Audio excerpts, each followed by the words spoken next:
Choice overload. Namanya aja udah aneh ya. Kenapa sih punya lebih banyak pilihan justru bikin kita makin stres? Bukannya harusnya kita makin senang, makin bebas gitu. Nah, di sini kita bakal bedah paradoks yang satu ini. Oke, kita langsung ke intinya aja ya. Pernah nggak sih ngerasa makin banyak pilihan, kok malah makin stres, makin nggak puas? Ini tuh paradoks yang sebenarnya sering banget kita alamin sehari-hari. Tapi kadang kita nggak sadar atau susah gitu ngejelasinnya. Logis banget kan pertanyaannya? Ya iyalah, lebih banyak pilihan yang lebih baik. Dari dulu kita diajarin gitu. Bebas memilih itu kan enak.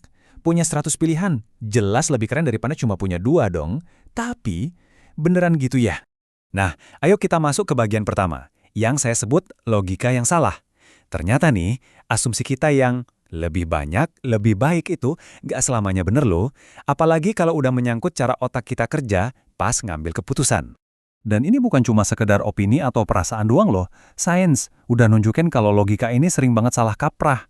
Terlalu banyak pilihan itu bisa jadi kayak bumerang, malah nyerang balik kita, bikin kita jadi freeze, nggak bisa milih apa-apa. Oke, sekarang gimana penjelasan ilmiahnya? Kenapa bisa gitu? Nah, ini semua ada hubungannya sama yang namanya beban kognitif otak. Intinya gini, otak kita itu ada batas kapasitasnya. Nah, ini dia nih definisi resminya, choice overload. Itu adalah kondisi di mana otak kita tuh udah kewalahan banget sama pilihan-pilihan yang ada. Sampai-sampai kita malah jadi lumpuh pas mau ngambil keputusan, cemas, dan ujung-ujungnya nggak puas sama apapun yang kita pilih. Ayo, pernah kan ngerasa gini? Terus, apa sih yang sebenarnya terjadi di dalam kepala kita?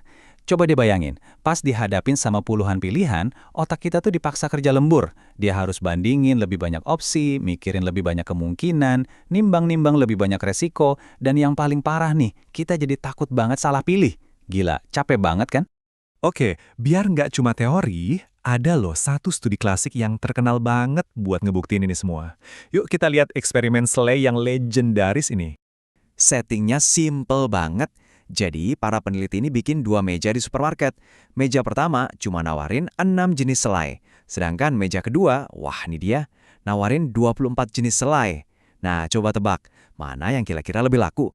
Dan inilah hasilnya, yang benar-benar di luar dugaan. Memang sih, meja yang punya 24 selai itu lebih ramai, lebih banyak orang yang datang buat lihat-lihat. Tapi, begitu kita lihat data penjualannya, ceritanya jadi beda jauh. Ternyata, meja yang cuma punya 6 selai justru penjualannya jauh lebih tinggi. Seberapa jauh? Sampai 10 kali lipat. Ya, beneran, Anda nggak salah dengar. Orang-orang ternyata 10 kali lebih mungkin buat beli selai dari meja yang pilihannya lebih sedikit. Ini bukti nyata banget kan, kalau kebanyakan pilihan itu malah bikin kita nggak jadi beli apa-apa. Oke, itu kan eksperimen selai zaman dulu. Gimana dengan sekarang? Nah, justru itu. Fenomena ini makin parah, makin relevan di era digital kita yang serba ada ini. Coba deh kita pikirin bareng-bareng. Pas kita buka aplikasi streaming, ada ribuan film sama serial TV, buka marketplace, jutaan produk di depan mata. Bahkan pas mau pesen makan aja, menu di aplikasi kayak nggak ada habisnya. Nah, inilah yang namanya choice overload dalam skala masif yang kita hadapi setiap hari. Dan yang paling ironis tuh apa? Kita jadi ngabisin waktu lebih banyak buat milih-milih, scroll-scroll doang, daripada beneran nikmatin hasilnya. Ujung-ujungnya apa? Seringnya kita malah capek sendiri, nyerah, dan nggak jadi nonton atau nggak jadi beli apa-apa. Bener kan? Oke, jadi pertanyaannya sekarang, terus gimana dong cara ngelawan ini? Apa kita pasrah aja? Eits, tenang dulu. Ada kok strategi praktis yang bisa kita lakuin biar ngambil keputusan jadi jauh lebih gampang. Nih, ada 3 langkah simple yang bisa dicoba. Pertama, batasi pilihan. Dari awal, jangan lihat semua opsi. Cukup fokus ke katakanlah 3-5 pilihan aja. Kedua, buat kriteria. Nah, ini penting. Tentuin dulu apa yang paling penting buat kamu sebelum mulai nyari. Mau yang murah, mau yang kualitasnya paling bagus. Dan yang ketiga, setelah dapat beberapa kandidat, kerucutin lagi jadi 3 pilihan terbaik. Nah, baru deh dari 3 itu kamu putusin. Jauh lebih enteng kan?